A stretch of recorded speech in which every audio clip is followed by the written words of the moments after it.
a guy so far that isn't going to be on a lot of highlight reels because he's still unsigned, waiting to get his opportunity, is Le'Veon Bell. I'm not sure if you saw this, Nick, but he's unsigned. He's waiting for a team to pick him up.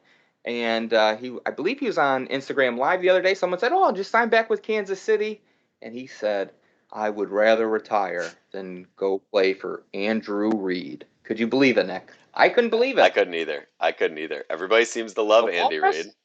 Yeah. and I don't know. You just never heard it from anyone else ever. And unfortunately for Le'Veon Bell has had an interesting history in this league, and so unfortunately, I think most people looked at the story and went like, dude, what are you doing? What are you talking about? And then he took it back. Like, then he tweeted and was like, my bad. I shouldn't have called out coach. Like, I should have kept that private. Like, blah, blah, blah, blah, blah. And it's like, dude, that's like, I mean, it's nice that you Well, rectified that, tried to kind of, rectify it, but like, he man, he didn't take it back. He just said I shouldn't have said it on this that's right. He platform. I shouldn't should have, yeah, have kept that's, that. yep, yep, But I stand by what I said. yep. Which it's kind of interesting. Like what did Andy Reid say to him to get him to rub him that much the wrong way? You Yeah, know, it's interesting, Be- you didn't see it with other players, or no other players have talked about it at least. right? And then you start thinking to yourself, like, is it possible? It's just hard because I think, all right, let's look at it objectively. Le'Veon Bell Yep. is at a point in his career where he is certainly probably getting a lot of truth that he does not want Yeah. to hear from people like his Yeah. agent, people like his, the coaching staff, things like that. I would Yeah. imagine, especially in the business of professional sports, they're very transparent. They're very honest. Like that's how they have to be.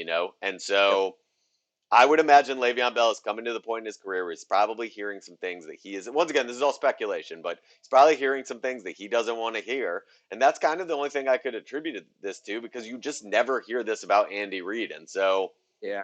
if Andy Reid's telling him like, "Look, man, I don't know, like, we've got we've got Mecole Hardman. We've got like all these other aspects of like these athletic guys that can kind of do what you can do. Who's the running back? Clyde Edwards Yeah. Hilaire. Like he's got a little bit of that sort of like Le'Veon Bell. Like I don't Yep. know, man. I just wonder if maybe there was a conversation he didn't want to hear, and all of a sudden, Yeah.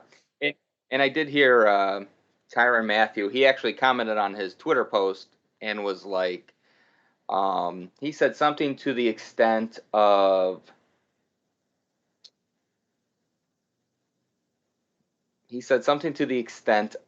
I'm I'm gonna butcher it, so I'm deciding if I even want to say it because I don't want to put a misquote of him out there.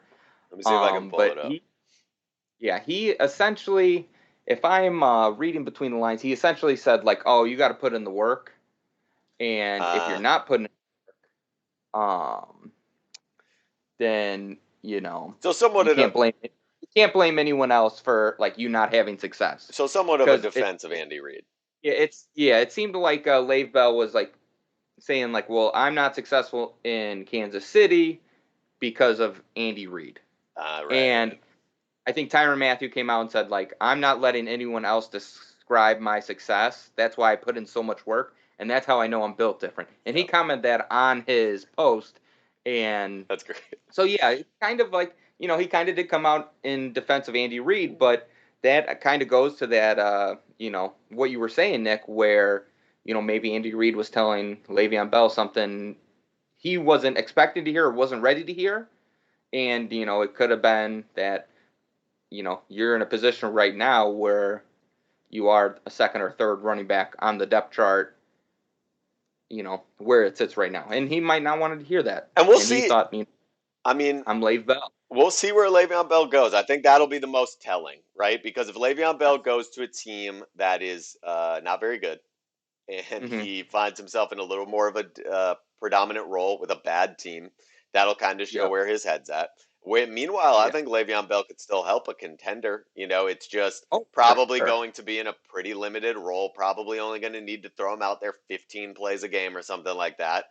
But he could help a team like that. Yet, if he's moving on from Kansas City and talking this way, I don't think he's trying to win necessarily. I think he still wants to be like a premier guy, and because of that, you're probably going to end up with him on a team that's not great.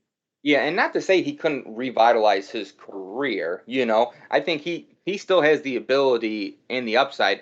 I think with a guy like him, once you reach a certain level of being a running back, it's hard to get back into that grit and that grind ready for an NFL season.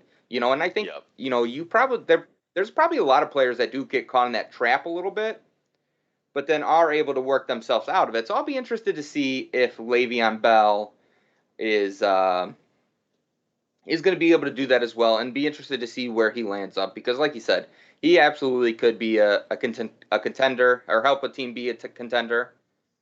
And I think he still is very skilled, but yeah, he's probably getting to the point in his career where things are maybe a little bit on the downslope, or maybe it's just a pullback and things are about to fly to the moon for him.